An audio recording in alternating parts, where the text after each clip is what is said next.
and really focus on what the day brings. And so I want to take advantage of this day as well. To start off, I want us to recognize that this was not left over from VBS. We forgot to clean it up. I asked Erica to lead this here because I want to make a point of it. By the way, we had just a wonderful VBS. And I want to thank everybody who contributed to it, with decorating, teaching, being guides. Kids, did you guys enjoy VBS? Yeah! Good. I think that's more in this area. And our biggest night was 62 kids at VBS, which was really good. And our biggest night for teens and preteens was 19. And Dylan did a good job teaching that class, and that's exciting. You know, we invest in our kids because we love them, and really for a big reason of what I'm going to be talking about today. It's an investment, isn't it? Because we want them to be brought up in the right way. Well, I have a video as well I want us to look at. So let's look at that first.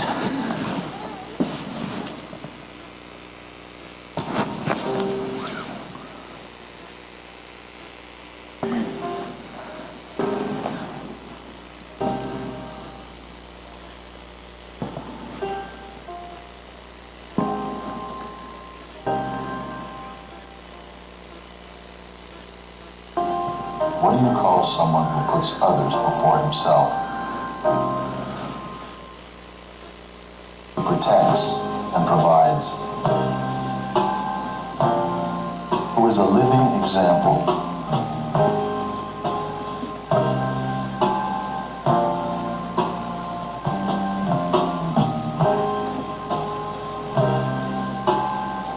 Who loves no matter what?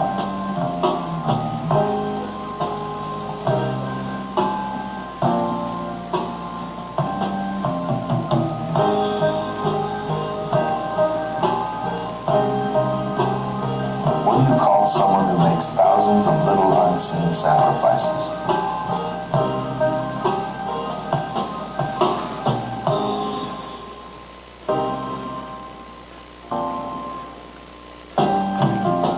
You could call him a hero, but he probably just prefers Dad.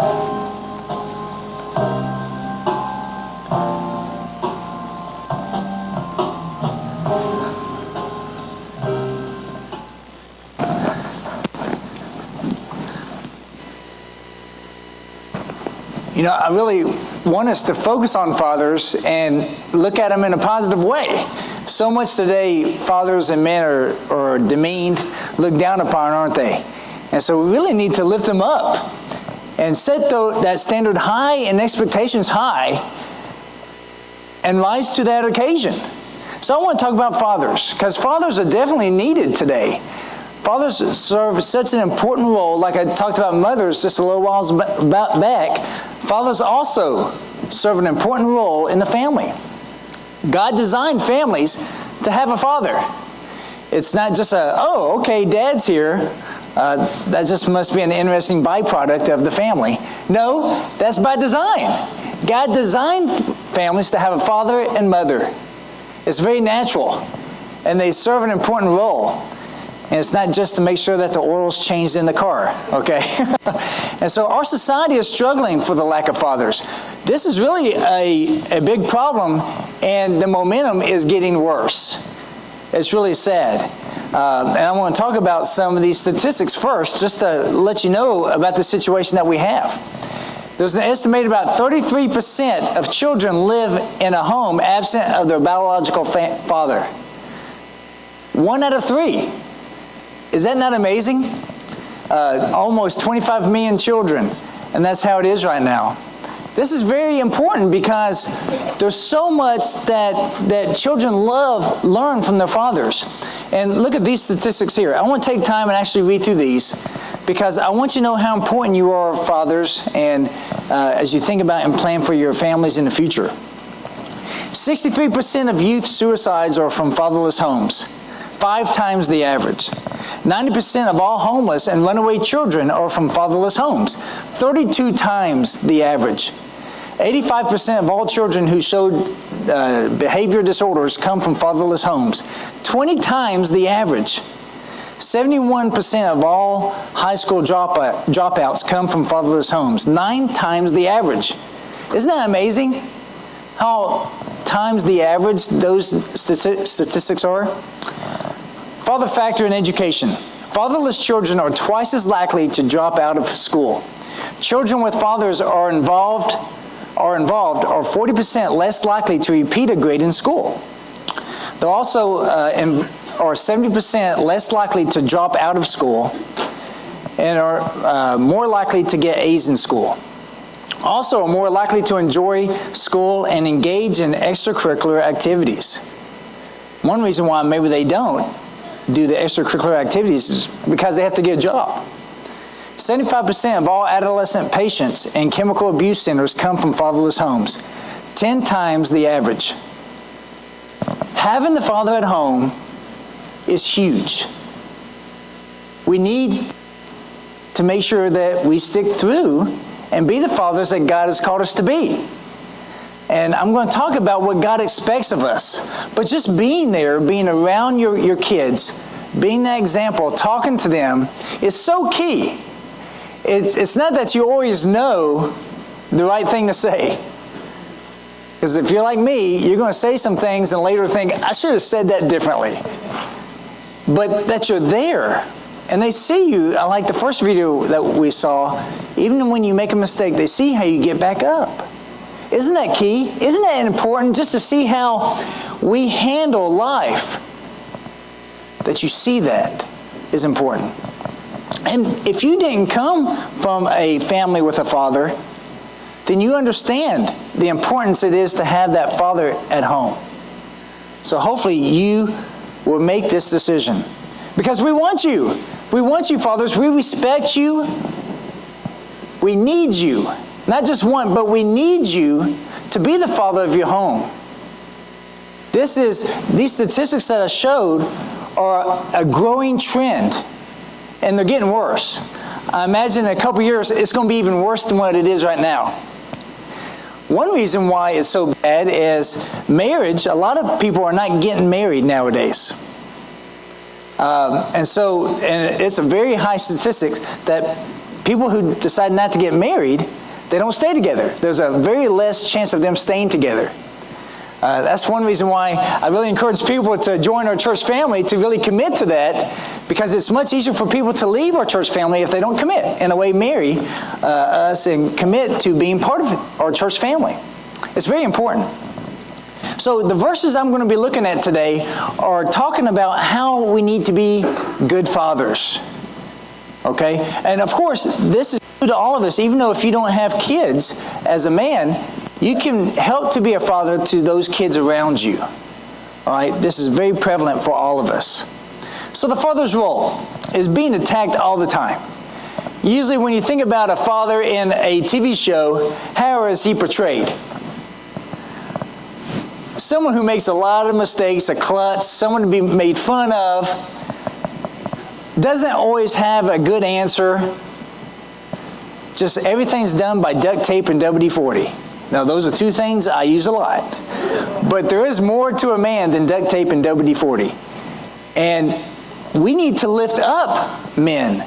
We need to lift up the father figure in the home, because if we don't, then who will? Society is attacking the father, attacking the home so much, and it's not good. We're not getting good results. And so we need to understand. Now, Kruger National Park, you probably have never heard of this park. It's in South Africa. So if you're like me, you've never been there. I'm not on their newsletter or anything, but something that they're well known for is bringing back the population of elephants in the area. And they've actually done such a good job, they're overpopulated with elephants now. And so what they did, they found another park pretty far away that needed more elephants. So they wanted to take them there. Taking elephants hundreds of miles away is a daunting task. So you can imagine the difficulties in doing this. And so what they figured out the best way to do it is to airmail them there with helicopters, with large harnesses. And it worked. They were successful with that. Elephants were fine. But they didn't have a harness large enough for the bulls, for the males. So all they took were the females and calves. They thought, well, when the calves grow up, then they'll have their bulls. We just don't have the harness. And so it wasn't long, what do you think happened in that new area without the bulls? They found out that the calves were being pretty rambunctious. They would gore and kill some of the other animals, even like a rhino, and they were going out and being destructive of property, and they weren't minding the mother elephants very well. And they thought, what are we going to do with this elephant problem, this gang of elephants? Well, they made a new harness and took a few of the bulls over there. And within 2 weeks, the bulls had disciplined, that's a better term, isn't it? Disciplined the calves when they were acting up. Because they noticed that the mother elephants were very nurturing, but they wouldn't discipline hard. But the bulls came in and they disciplined hard. And then order was set back. It was natural. They needed that. They needed that nurturing aspect, and they needed that discipline aspect as well, that teaching, that guiding. Otherwise, they just went out and did what they wanted. You know, this idea of, I hope you get everything that you want. I think that's more of a curse than a blessing. Because if you get everything you want, you're probably not wanting everything that you need. And you're probably wanting some things that may be bad for you. So it's not, I hope you don't get everything that you want. I hope you get everything that God wants for you. Because He's our Father overall. And we need to be seeing this with this Father's role. That yes, we need to be the Father that the Bible explains to us. Because God is the perfect example of a father, isn't He? When I'm always looking in the Bible, trying to find good father roles, father figures, the Bible doesn't have a whole lot of good father figures to choose from. But it does have the best one. That's God. So let's look here. Deuteronomy 6:6-9. Appreciate this being read this morning. These words which I am commanding you today shall be on your heart. You shall teach them diligently to your sons, and shall talk of them when you sit in your house, and when you walk by the way, and when you lie down, and when you rise up. So when you talk about them, all the time. All the time. In the situations when they apply, particularly. You shall bind them as a sign on your hand, and you shall be as frontals on your forehead. You shall write them on the doorposts of your house and on your gates. You want your family to know, and you want people to know who you are and whose you are. This is so key for us as men, that we are very proud of who we are and what we stand for. If you have any doubt that we are like this as men, look at the t-shirts that we wear. We're very proud of the sports teams that we follow and all these things. Should it be different than the God that we follow? No. I like wearing shirts that propose God or His values. You know, the Walk for Life shirt and all these things. We need to be proud of the God that we serve and His values. Just like we do with our hobbies and our extracurricular activities. And so fathers are needed for discipline, teaching, and of course the example. And these male bulls did this. They disciplined, they taught, and they led by example of what to do. Now hopefully we are higher than the elephants. I hope. We're designed to be the highest of the order of creation. That's a nice compliment to you. And it's true. We need to act like it. Sometimes we don't act like it. Some people act like the animals are higher than we are. They're not. We're the highest part of creation. We are God's crowning jewel. Crowning jewel. We need to live like it. So when fathers are absent, then disorder arises. Now, don't we see the same thing that we saw in this elephant example in our societies when there's a rampant absence of fathers? What happens? A lot what happens with the elephants. They get in gang mentality. They get in things they have no business to get involved in. And they tear up stuff. There is something in, especially boys and young men, a desire to do something and see a difference. Whether it's build something or tear something down. Now you can tear something down much quicker than build up, so you can see why the propensity it is to destroy something. We've had our church mailbox hit with probably a baseball bat a few times. And I have to put that up. It's still kind of limp right now. Why do they do that? One, I wouldn't be surprised if the kids that do that come from homes without a father. Kids, if you don't have a father, they turn out not so good. Now, it's true, that's not an excuse to be bad. Nowhere in the Bible does it say, oh, you didn't have a father? Okay. Well, that's a free pass out of hell then. No, you're still responsible for who you follow and who you become. It's just harder. Sad to say, it's harder for you if you don't have a father figure. And so teach your kids. I think this is so key for fathers today. Proverbs 27, this is the one that's on your bulletin, and it is so good.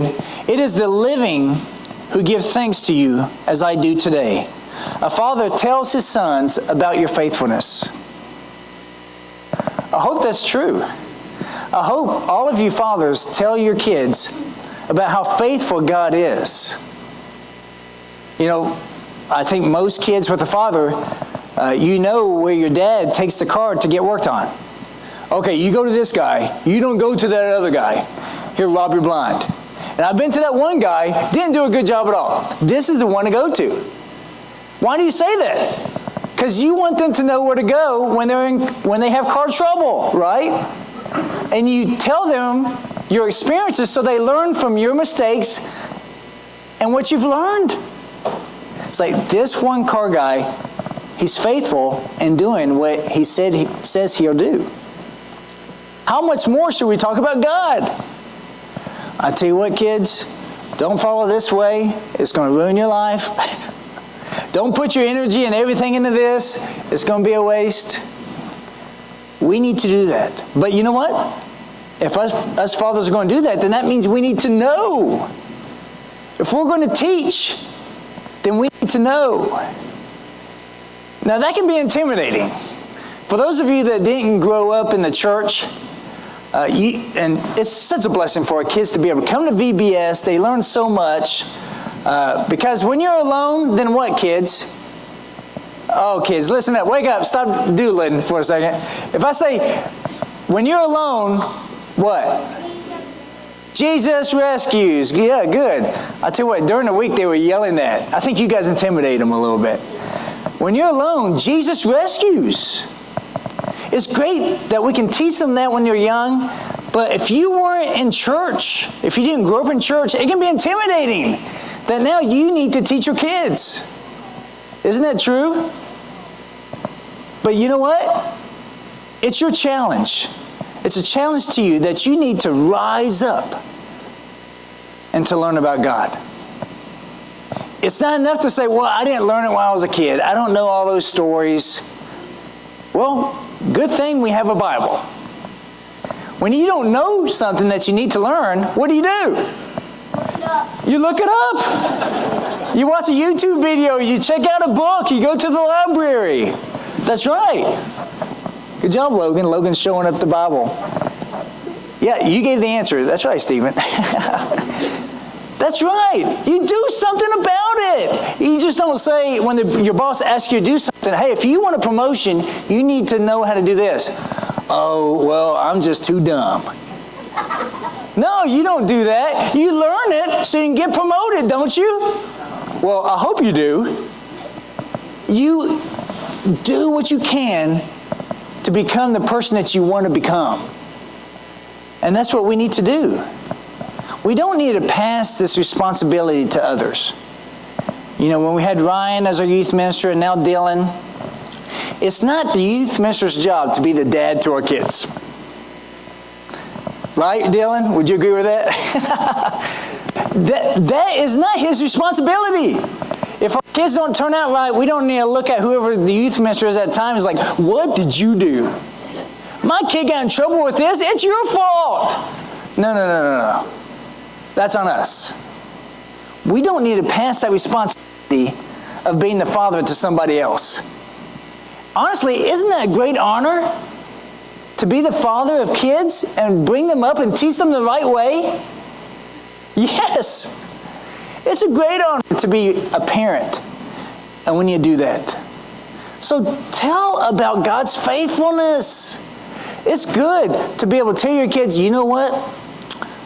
Kids, I lost my job, having a tough time, but God's going to be faithful. You know what? We lost someone in the family, but God is faithful. They were Christian, and we're going to see him again in heaven. We need to talk about God's faithfulness to our kids and to our grandkids. That's up to us. We don't need to shirk that responsibility to somebody else. Because you know what? If we let the school system and other people teach our kids, they're probably going to learn some things that we wouldn't want them to, right? You better believe it. We need to take that responsibility. And God has instilled in kids to listen to parents. It's a commandment. It's so important. But He's also put that on their soul, on their spirit, to listen to the parents and to follow them. And the main way they listen is by watching. And so pass it on. We need to do this so much.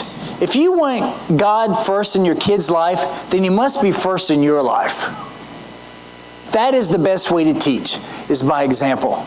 Look at Proverbs 3:11-12. My son, do not reject the discipline of the Lord or loathe His reproof. For whom the Lord loves, He reproves, even as a father corrects the son in whom He delights. Don't worry about over-disciplining your kids. If anything, we need more discipline of our young people. And I don't think your kids, if your kid is 30, you can still discipline in a way. Talk to them. If you see them going in the error of their way, talk to them. But definitely when they're young, that is the best time to teach them and bring them up. And it's a great blessing to do that. So if you want God to be number one in your kids' lives, then He better be number one in your life. Do you sacrifice in your service to God? Do you say no to some things in order to come to church? Do you say no to some things in order to fulfill some kind of service for God? I hope so. I hope God has to understand why you give up church to do other things all the time. God comes first. Because if He's not first in your life, then He won't be first in your kid's life. And it's so important to choose a godly man to be your husband in order to do this. Because kids learn by seeing, don't they? I remember Ron Babbitt, he was a preacher in Texas, and he taught this to me one time. I was talking about something, and he had a term for me, Super Dave. And he had a good Texas drawl, Super Dave. And this was during the St. Louis internship that I was in. And he says, I can't hear what you're saying because your actions are screaming at me. And that has stuck with me. And he was like a grandfather type person for me. And that taught me. Even if I tell my kids something that's maybe wrong, hopefully I don't, but if I do what's right, which one will they do? They'll do what's right. You know, I'm happy that my kids pray over their food even when I'm not there.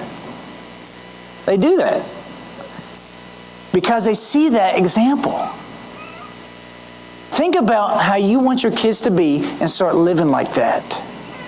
If you want your kids to be kids that are in the Bible reading, then read your Bible. If you want your kids to want to help other people and serve God, then help people and serve God. It's not complicated, but we have to do it. So you have to ask yourself, where is your passion? Where is your passion? Is it getting good grades? Is it sports? Is it whatever it is? If that passion is higher than God, then you need to change something. Fathers, your passion, your main passion needs to be God. That's what you cheer for more than anything else. Loudest and proudest. And how we do as a father molds them for God. And this is so true. It's sad. I talk to people and I hear from people, it's like, how can I love God as a father when my father was so bad? When I hear God is a good father, I just can't put up with that because my dad was so bad. That is a mountain that has to be overcome, and it's hard. One of your biggest roles as a father is set that example and transition from you as father to God as father. Now that's a heavy responsibility, but that's on us. That's on us. Because if we're a good father, then the idea of God being a good father is an easy concept. But if we're bad dads, and then we say, okay, but God's a good father, it's like, I hope so. You aren't, but I hope He will be. You see how that can be hard? And I've heard that numerous times, that people struggle with God being a father model because their dads were bad, didn't treat them well.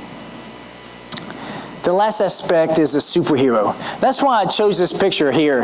This kid on his dad's shoulders, with the cape.